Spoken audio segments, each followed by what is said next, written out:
Today I bring you 3 true stories from Reddit. And since this isn't technically a Christmas stories video, I am gifting these true stories to you aficionados of Reddit. This is also a collab with Creepicodex. A link to his channel is in the description box below. Enjoy! I live in a pretty big Midwest city, about 35 miles north of my hometown.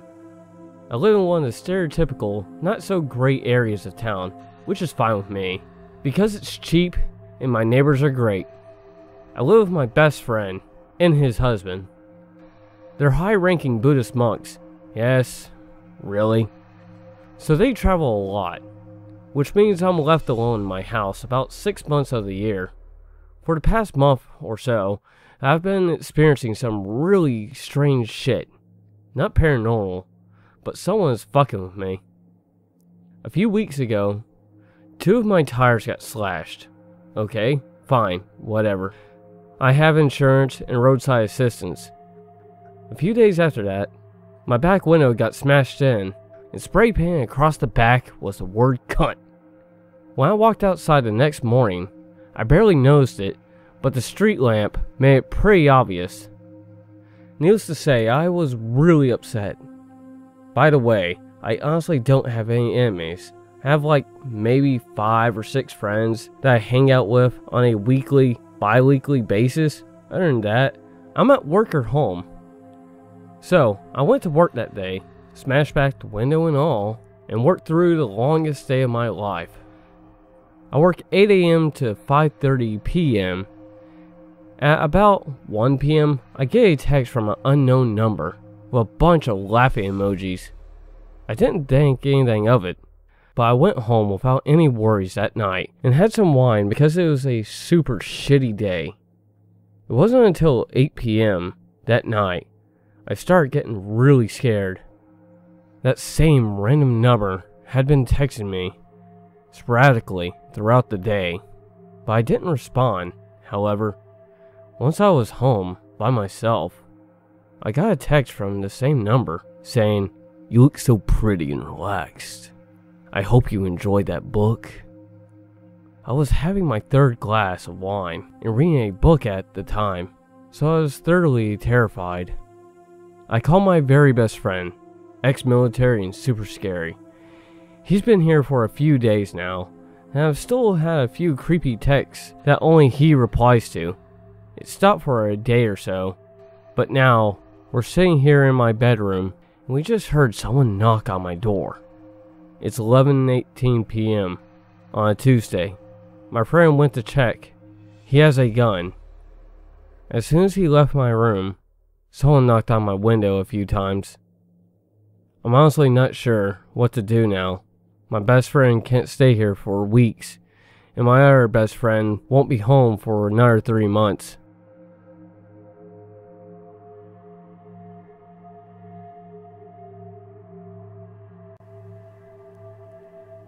"5 months ago, my brother started working out with me at the gym, doing weights, and then walking 6 miles around the town we live in every day.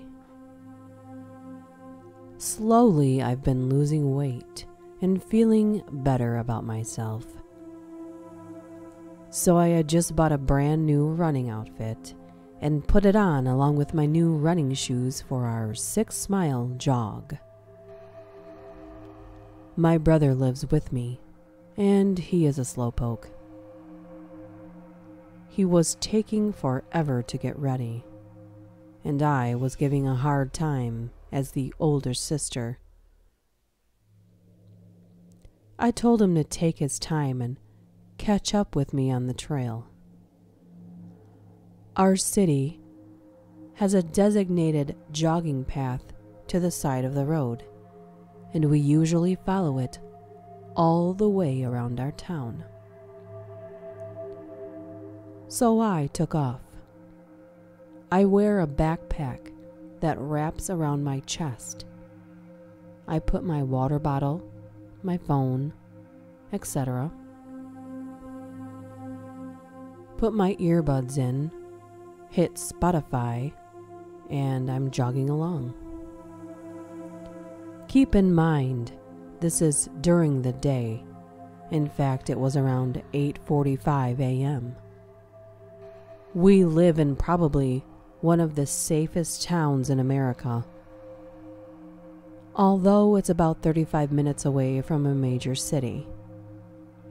I like to turn around as I'm walking and see if my brother is following me. I turn back and see him a good ways away. I wave and make a funny face. I see him wave back, so I turn around and keep moving. I then text him, "You're so damn slow," and I keep moving. It's important to know that my brother wears the same damn thing to work out in all the time. He has 2 exact copies of his outfit and interchanges them, but they look exactly the same. Gray hoodie, gray sweats, and a Chiefs orange beanie he wears under his hoodie. So I turn back when I get to the elementary school we always pass, and I see he's gaining on me. So I playfully flip him off and start jogging. He waves back and does a funny little dance. Suddenly my phone rings, and it's my brother. I answer it, and he tells me, "I got your message, and I'm just now leaving the house." My throat goes dry. I argue, "That can't be, because he's right behind me." I turn around and the person I assumed was him was literally right behind me. I stammered out, "See you soon," and hung up, because honestly, I was so shook my mind shut down. I look at the person I assumed was my brother, and notice now that he's closer to me, that he's heavier than my brother. He's next to me now and starts walking in front of me. I yell out, "Sorry for flipping you off," thinking, okay, it's just a coincidence that he's wearing the same thing my brother does. He turns back, and I see it's an older guy, maybe in his 50s, and I recognize him from the gym. He proceeds to tell me he has seen me walking around town with my brother, and it looks like fun, so he thought he'd start doing it too. Meanwhile, he's staring so hard at me I feel violated, telling me my body is looking really good lately. Thankfully, my brother jogs fast and was almost caught up to us. The guy started taking off after telling me he would definitely see me around. And by the time my brother made it to where I was, the guy was across the street quickly booking it. My brother told me that it was most likely just chance that the guy showed up to go walking, and I disagreed. He was wearing the exact same outfit as my brother, down to the orange beanie. Also, if he was just walking by, why did he wave back at me? It just didn't add up. How did he know I was going jogging at that time? Sunday night when we returned from supper at my mom's house, we found roses and a card at our door. The card said, "Thanks for walking with me." My brother said he will handle things, but I'm worried. How long has he been watching me, and how did he know where we live? He couldn't have, unless he followed us home. So, crazy, stalker, doppelganger dude at my gym, let's never meet again.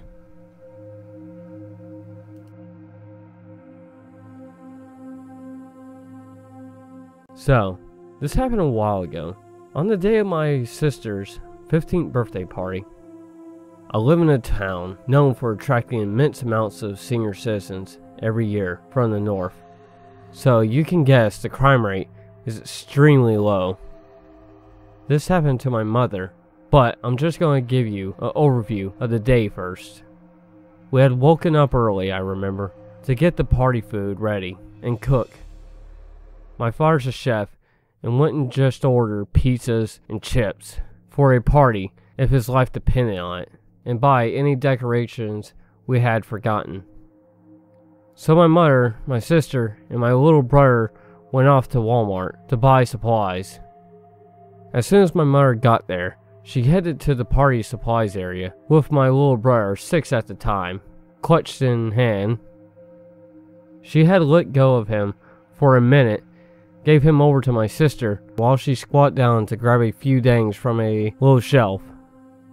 She felt as if someone was watching her and turned around to find a man a few feet away staring at her butt from across the corner of the aisle. He had a tent in his pants.